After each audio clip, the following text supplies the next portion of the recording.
You are not the same person you were yesterday. Not emotionally, not mentally, not even physically. In fact, the person who woke up this morning is already gone. And yet, you feel like nothing has changed. You wake up every day with the same name, the same memories, the same sense of being you. It feels continuous, stable, permanent. But that feeling is a carefully constructed illusion because beneath it, something strange is happening. You are constantly being rewritten. In the late 1800s, philosopher William James described the mind as a stream of consciousness, not a solid object, not a fixed identity.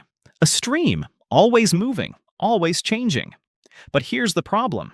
If everything is changing, why do you still feel like the same person? Modern neuroscience gives us the first clue. Deep inside your brain, there is no single center where you exist, no control room, no fixed self. Instead, your identity is built from networks. Millions of neurons firing in patterns that are constantly shifting. Neuroscientist Michael Gazzaniga discovered something unsettling. The brain has what he called an interpreter, a system that takes all your experiences, actions, and thoughts and stitches them into a story that feels consistent, even when it's not. That means your brain is not showing you reality as it is. It's showing you a story that makes sense, a story where you appear stable. Now here's where it gets even stranger. You probably think your memories define who you are, but memory doesn't work the way you think. In the early 2000s, neuroscientist Karim Nader made a discovery that changed everything. He found that every time you remember something, you don't just replay it, you rewrite it. When a memory is recalled, it becomes unstable, fragile, editable, and when it is stored again, it is slightly different. That means the past you remember is not a fixed record, it's a constantly updated version, a reconstruction. So every time you think about your childhood, your past, your identity, you are subtly changing it. Now think about what that means. If your memories are changing, and your thoughts are changing, and your brain itself is physically changing, what exactly is staying the same?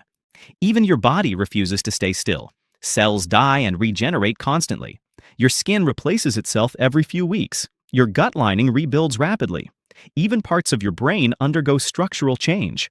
Neuroscientists call this neuroplasticity, the brain's ability to rewire itself based on experience. Every conversation you have, every video you watch, every emotion you feel literally reshapes your brain. So the version of you that started this video is not the same version watching it right now. But here's the most unsettling part. Despite all this change, you still feel continuous, stable, like a single unbroken person. Why? Because your brain is doing something extraordinary. It is constantly building a narrative, a story that connects your past, present, and imagined future. Psychologists call this your narrative self.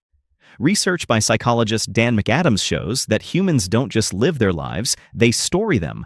You are not just experiencing life, you are constantly telling yourself a story about who you are, and that story creates the illusion of continuity, even when everything underneath is changing. Think about who you were 5 years ago, your fears, your beliefs, your priorities. That version of you feels familiar, but also distant, almost like someone you used to know. Now imagine 5 years from now, another version of you, looking back at who you are today, thinking, I can't believe I used to think like that. So which one is the real you? The past version, the present version, or the future one? Philosophers have struggled with this for centuries. Some argue that the self is an illusion entirely, a convenient story created by the brain. Others say the self is not a thing, but a process, a continuous transformation. And this leads to a strange realization. You are not a fixed identity. You are a moving pattern, a system constantly updating itself. The person you were yesterday no longer exists in the same way. Their thoughts have changed, their brain has changed, their memories have shifted. They've been replaced. And yet, you still call yourself the same name. You still feel like you, because your brain needs that illusion. Without it, there would be no stability, no identity, no story to hold everything together. So your brain does something incredible. It hides the change. It smooths over the gaps. It creates a seamless narrative. And in that narrative, you exist. But the truth is quieter, more unsettling. You are not a permanent self. You are a process, a story being rewritten, moment by moment. And the person you are right now is just the latest version.